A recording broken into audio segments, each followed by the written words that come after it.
Alright guys, welcome back to your 56 C++ tutorial, and in this tutorial we're going to be talking more about polymorphism because I know I kind of cut off the last tutorial abruptly, and that's because I understood that I wasn't making a couple things clear, so I wrote some comments here and read these line by line, and hopefully they can make you understand the basics behind, inheriting and using these pointers with different types of objects easier. And also, I wanted to stress one thing that you guys may not quite have understood.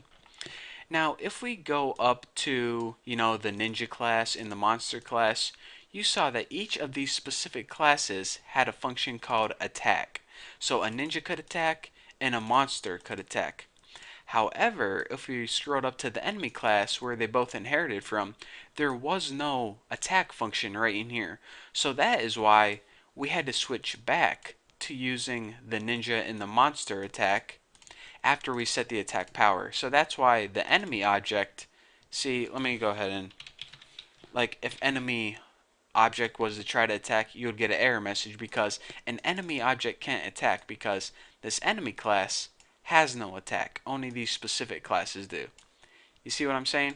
So that's why we could use the enemy object to set the attack power, because every class inherited this set attack power, but we couldn't use those enemy objects to attack because only these specific classes can attack.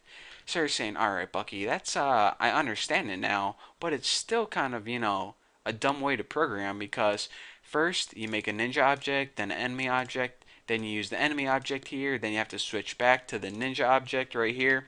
Well, wouldn't it be nice if we could just have these enemy objects? Come on, I keep hitting that dumb plus sign. Wouldn't it be nice if we could just have these enemy objects attack as well? That would make our lives a whole lot easier if we didn't have to switch back to this ninja and monster class. If these enemy classes, or excuse me, these enemies objects could just set the attack power, attack, move around, do whatever an enemy needed to do. Well, check it out, guys. That is the core concept behind polymorphism, and it's going to make your programming life a whole lot easier. So let me go ahead, and I'm going to go ahead and delete all this crap right here, and I'm going to clean out all my classes. So I just have a blank monster class, a blank ninja class, and a blank enemy class. Now I'm going to teach you guys how to do what I was just talking. How to call the attack function on every single enemy object and have it work beautifully. Now, before you're saying, oh, MG, you deleted everything, I just following the tutorial and now I'm going to have to retype all that code. Why would you delete everything? Well, I deleted everything because the code for this is actually a whole lot easier than what we've been doing before. So before, I wanted to stress you guys, how you inherit, and indeed you can, use different addresses with different pointers. And once you understood the last tutorial, come to this tutorial and look how easy I'm going to make this for you guys. So we want every enemy object to be able to attack. So let's go ahead and make a public function, and we're going to name this void attack. So now every enemy has the ability to attack. So now what we want to do is, before we start coding the rest of the stuff, we already know that whenever we build a specific class like ninja and monster, that they're going to have their own specific attack functions. A ninja is going to be like karate chop, and a monster is going to be like roar, I'm coming out from under your bed. Well, we already know that each of these classes is going to pretty much overwrite this attack function. So what we want to do is we want to make this function virtual. Whenever you make a function virtual, it means that you're going to be using it polymorphically, and that way, whenever later on we're using like enemy 1 attack, enemy 2 attack, it knows that it's supposed to look in the specific class for that function instead of using this function right here. So now when we go ahead and, public, make our attack function using void attack, and we'll just, whoa, easy backslashes. Now whenever we write something like void, and just write, ninja attack, end line, and let me just go ahead and code this real quick. Copy this, paste it right there, and the monster attack can be like monster attack, So now, whenever we go ahead and use, well, I might as well just code the rest of this program, because, instead of telling you what I'm going to code, might as well just shut up and code it. So we have a ninja object, and we have a monster object. Now we know from the last tutorial that what we can do is, since a ninja is just a specific type of enemy, we can go ahead and make an enemy object, like enemy object, and make a pointer to enemy 1. Get my cursor out of the way.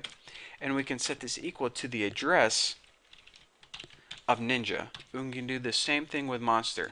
And this is valid again because monsters and ninjas are just more specific types of enemies. So anything that you can do to an enemy, including attack, you can do to a ninja and a monster. If an enemy can move around, a ninja and a monster can move around. If an enemy could stab you with its sword, a ninja and a monster could stab you with a sword. So that's why we were able to do this right here. So now what we can do is, since we made this virtual function, we can now go ahead and do stuff like this. Enemy 1 attack. And let's just go ahead and copy this right here. And now we can go ahead and write enemy 2 attack.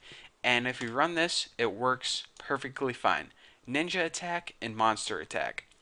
So basically, whenever we use virtual functions, we're telling C++ this. Alright, so C++, let's sit down and have a conversation. We're going to be building a computer game, and we're going to be putting enemies in it. Now, each of these enemies is going to have its own specific attack function. Now, whenever I call an enemy object, I'm going to have an attack. I don't want you to use this attack function right here. This is just a template telling you that each class that inherits from enemy is going to have an attack function. Whenever I use an enemy object that has an attack function, I want you to find out which address, aka which type of enemy, has that attack function and call that attack. So basically it said, alright, enemy 1 attack. Okay, let's go ahead and I'm going to call attack from enemy. Hold on. Enemy 1 is indeed a ninja object, so I'm going to ninja attack. And then it said, alright, enemy 2 attack. Well, I know that enemy 2 is an enemy object, so I'm going to go ahead and call attack. But hold on. This is a virtual function, so I'm going to go ahead and see, oh, that is a monster object, so I'm going to go ahead and monster attack you. So virtual functions are basically template functions, and any class that inherits virtual members, whether it's variable or a function or anything virtual, is a polymorphic class because, well, not because, that is the idea behind polymorphism, that you can call this same function. I mean, check it out.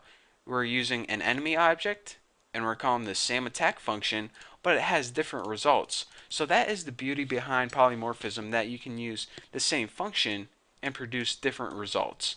So hopefully I didn't confuse you guys too much. I think this tutorial is a lot more clear than the other one. That's, what basically what polymorphism is. That, well, first of all, in order to have polymorphism, you need this virtual stuff right here. And also, the idea behind polymorphism is that you can have different functions from the same type. And I'm doing those little quotation signs with my fingers. You can have the same function with the same type of object, but you produce different results based on what address it's pointing to. So, that's it. I don't want to confuse you guys anymore. Anything I have left to talk about, I'll talk about in the next tutorial. So hopefully you guys understand this a little better than the last tutorial. If you don't worry. We're going to be covering it more in the future. But thank you guys for watching. Don't forget to subscribe, and I guess I'll see you guys in the next video.